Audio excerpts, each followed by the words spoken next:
कि TR3 के तहत वर्ग 1, 5, 6, 8, 9, 10 एवं 11, 12 में शिक्षा विभाग के अंतर्गत कुल 88,886 पदों पर रिक्तियां प्रकाशित किया गया।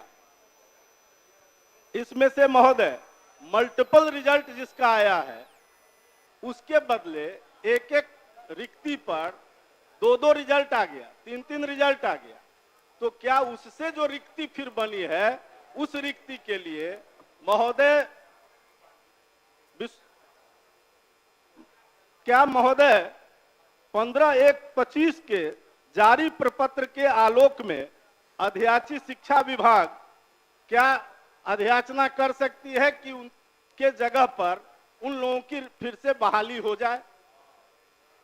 माननीय मंत्री। अध्यक्ष महोदय, हमने अपने जवाब में स्पष्ट लिखा है कि 8886 पदों की रिक्तियां प्रकाशित किया गया था। आरक्षण रोस्टर के परिप्रेक्ष्य में बिहार लोक सेवा आयोग द्वारा परिणाम प्रकाशित किया गया है। उन्हीं विषयों कोटि में रिजल्ट प्रकाशित नहीं किया गया है जिसमें अभ्यर्थी नहीं है या न्यूनतम कट ऑफ अंक प्राप्त नहीं कर पाए हैं। वर्तमान में TRE3 के तहत पूरक परिणाम जारी करने का कोई भी प्रस्ताव सरकार के समक्ष विचाराधीन नहीं है। तो स्पष्ट है, जब कोई अभ्यर्थी नहीं है। नहीं, अभ्यर्थी है महोदय। अरे अभ्यर्थी है नहीं है तो 6 से 7 हजार महोदय, 6 से महोदय 6 से 7 हजार तो ऐसे अभ्यर्थी हैं जिनका रिजेक्ट कर दिया गया और बाकी ऐसे अभ्यर्थी हैं महोदय। कट ऑफ मार्क नहीं आएगा तो क्या करेंगे? नहीं महोदय, ऐसे अभ्यर्थी हैं जिसके बारे में हम जानना चाहते हैं कि जिनके मल्टीपल रिजल्ट आ गए। मल्टीपल रिजल्ट आने के कारण उसमें से कई लोग छट गए, तो जो छठे जिस स्थान पर से उतनी रिक्ति फिर रह गई, उस रिक्ति पर लोक सेवा आयोग ने अध्याचना किया है कि शिक्षा विभाग अगर ये अध्याचना करे, उन्होंने अपने पत्र में स्पष्ट किया, वो पत्र भी मेरे पास है महोदय, यही वो पत्र है, और उसने मांगा है कि अगर शिक्षा विभाग ये अध्याचना करे तो हम उस पर बहाली करने को तैयार हैं।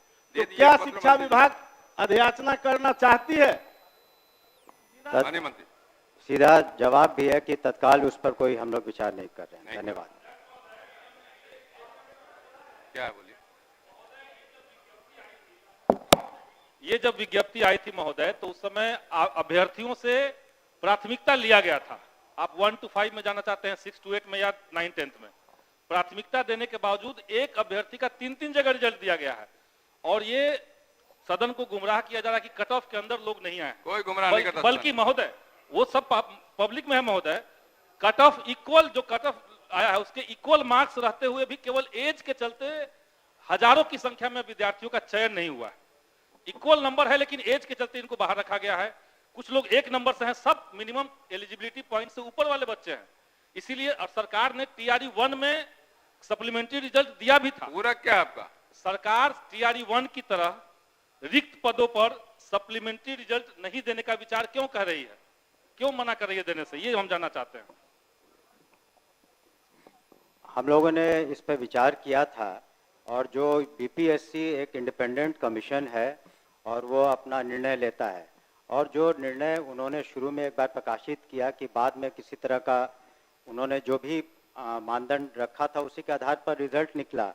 बहुत से ऐसे एग्जाम होते हैं जिसमें सप्लीमेंट्री नहीं निकलता है, तो इसमें तत्काल कोई सप्लीमेंट्री हम लोग की मांग की रिजल्ट दिया जाए। जो उसमें तो अभी और भी उसमें मई महीने तक, आपको बता दें मई तक आपको चौथा पांचवा भी होने वाला है, तो चौथा भी होगा, तो बाकी में होगा, लेकिन अभी तत्काल इस पर विचार नहीं कर रहे हम लोग। श्री अख्तरुल इस्लाम साहिन।